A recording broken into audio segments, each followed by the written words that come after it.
Okay, here we are again. We are actually at Grand Rivers, Kentucky. We're here at the sailboat Marina docking area.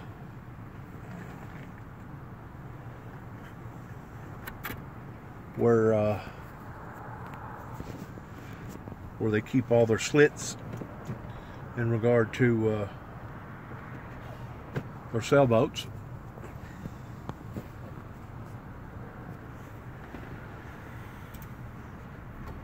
One magnificent thing that TVA did create.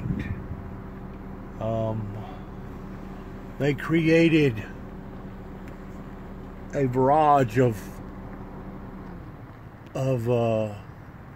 marina life pertaining to boats and sailboats and fishing boats and stuff like that, up and down the Tennessee River, all over different areas. That is just absolutely breathtaking of this adventure that they started out with in the 30s, that has now finally materialized into what you're seeing now, 80 years later. In other words, there was a river, the Tennessee River, but it was only sometimes during summer months just a stream.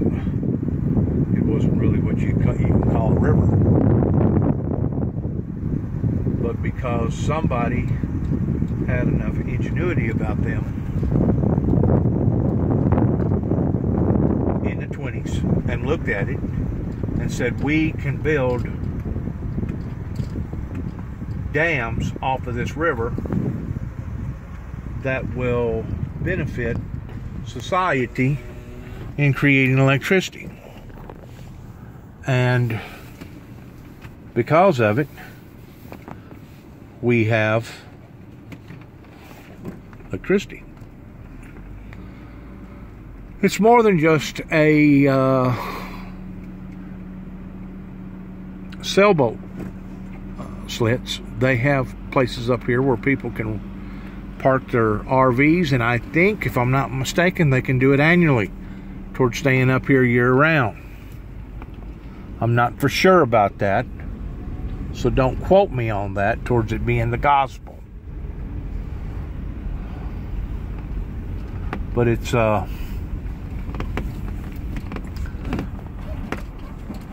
got places like this all up and down on both sides of the river, to where people can come and bring their RVs and bring their boats for camping and recreation.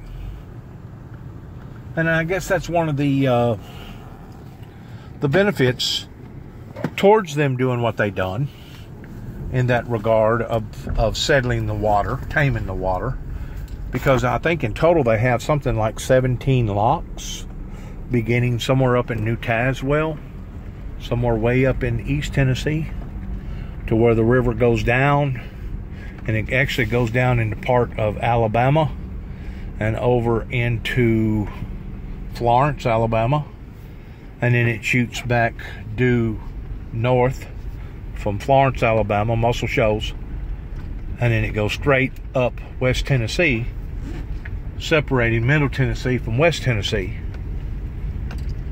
And then it comes out right here, which is within, I guess, 20 miles of the mighty Mississippi, that this particular river here merges with the Ohio and the Cumberland, because the Cumberland is just, I think the Cumberland River from here, the way the crow flies, is less than 5 or 6 miles. But all 4 rivers merge right here at the bottom base of southern Illinois.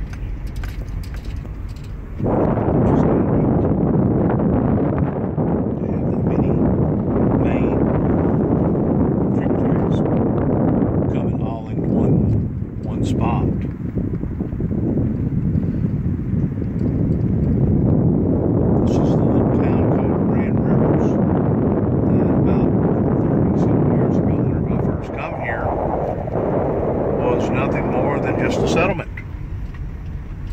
I think they did have a post office. I think it was incorporated, but it didn't have near the potential towards what it's got today in regard to all the stuff. It's been a big benefit, a boost for their economy up here. Restaurants, hotels, fishing, boating, RVing. Matter of fact, whenever I first come up here 30 years ago, there was a bicycle shop up here towards people doing mountain biking, and they estimate, I don't know how factual that it is, but they estimate that, give or take a year, is about 3.5 million people that come to this area to enjoy their experiences with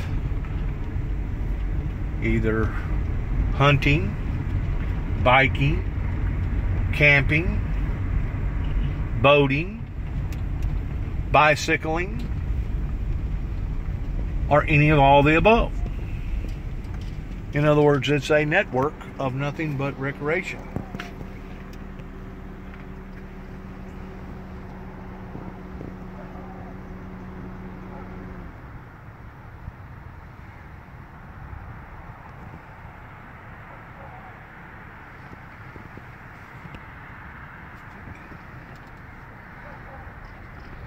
At one time, my wife and I, that I had married twice, we had big plans towards actually retiring up here. That's one of the reasons why that I spent so much time up here, because I was trying to get settled in, of trying to figure out just exactly where I wanted to be versus where I didn't want to be in regard to spending the rest of my golden years up here.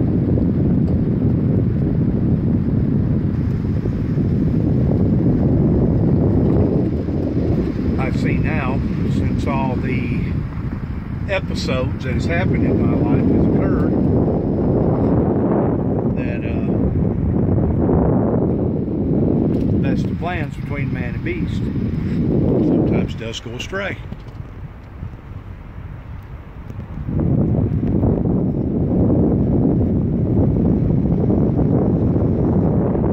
I'm going to say probably the spots up here to be able to actually camp,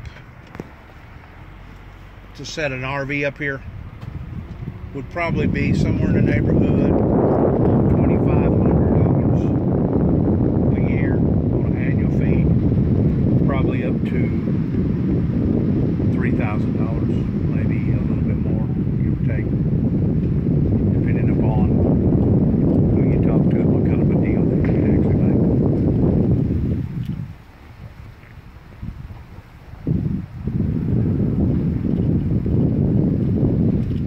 These little chalet houses that are for rent, and I think they're for rent year-round, summer and winter.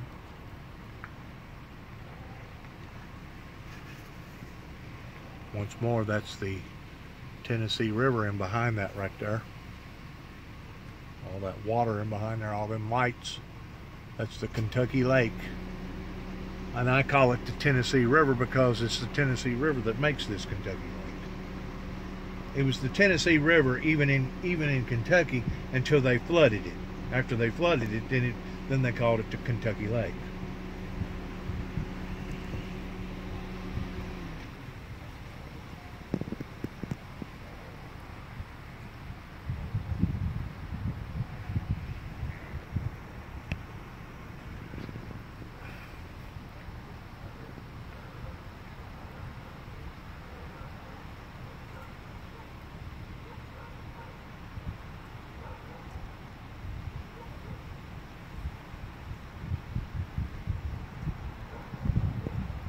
Thanks again.